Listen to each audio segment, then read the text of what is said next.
I think, number one, it's really difficult to predict how long the war will take. I was wrong around whether it would take place, whether Russia would invade Ukraine. I said, no, it's not going to happen. And when it happened, I thought and predicted it's not going to take that long. Now we are, is it month number 7 in this war? So how long will it take? It's really almost next to impossible to predict. There's one thing that I would say, though, is even if the war was hopefully over anytime soon, we on our end do not expect gas prices to come down immediately. And hence there will be a burden for our consumers, also for the industry going forward over the next years to come. It's bad news for the consumers, I have to say. It's good news on the other end for the transition that is desperately needed, because high gas prices would mean that we could benefit in a certain way to transit into a carbon neutral future. You think about what happens next. Obviously, there's an emergency meeting of EU leaders in Brussels on Friday. Do you believe that the current government in Germany is the best placed to deal with this situation? Well, I think coming back to the meeting that is going to take place on Friday, there are now discussions in Europe, but also in Germany, about how can we fix this, and are there kind of ways to fix it.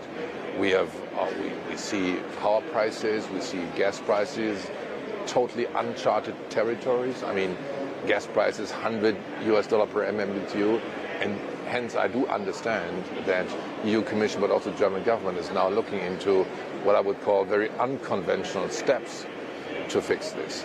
I have to admit, I would always have objected when politicians or policymakers would have approached us to say, look, we need a market intervention. We said, no, don't do that. But in this situation, I have to say that I'm also open for a discussion around that. I think we need to find a way to cover these, or basically address these topics. Whether price caps or something is the right way forward, I don't know. What I do know is we need swift response. We need a response in Europe, and not only in the different countries in which we're operating. When you think about the uncharted territory, if you will, you and I were speaking just a moment ago off camera about whether or not you could have predicted. You said you were wrong about Mr. Putin. Your company, of course, has been working with Gazprom for decades now. Yeah. How quickly, were that war to end, do you think that we would see Uniper working once again with the Russians? Is that a possibility in your mind? Well, when it comes to our relationship with Russia, it goes back to the early 70s. That was the days when we still had an Iron Curtain.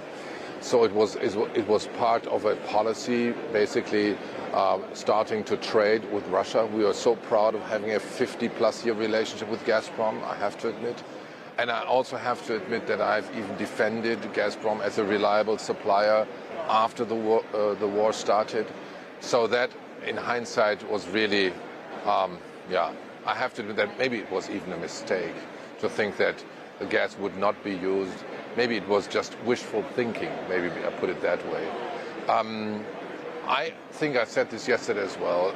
I think this partnership is broken.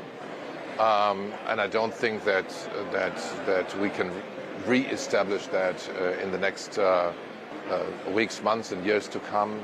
So we are focusing on kind of replacing Russian gas. Yesterday we signed a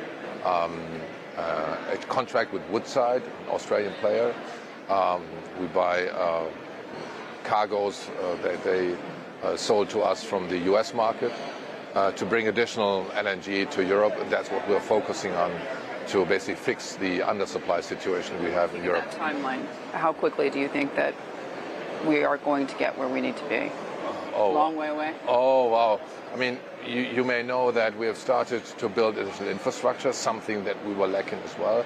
If there was any mistake from us as an industry, but maybe also jointly with the policymakers, was that we have not put in place additional redundancy on our import infrastructure. Because if we had in Germany 1, 2, 3 LNG import terminals, we wouldn't suffer that much. We could import more. In Europe, we are in a situation in which the LNG import capacity is running on 100%, on full cylinders. And there is a lack of import capacity that prevents us from getting more LNG to the European and also to the German market. I think that was clearly that maybe was also a mistake. So a lot of mistakes. You're quite the gentleman to admit them. We're talking about energy poverty, a real problem for everyday people. How do you answer for that?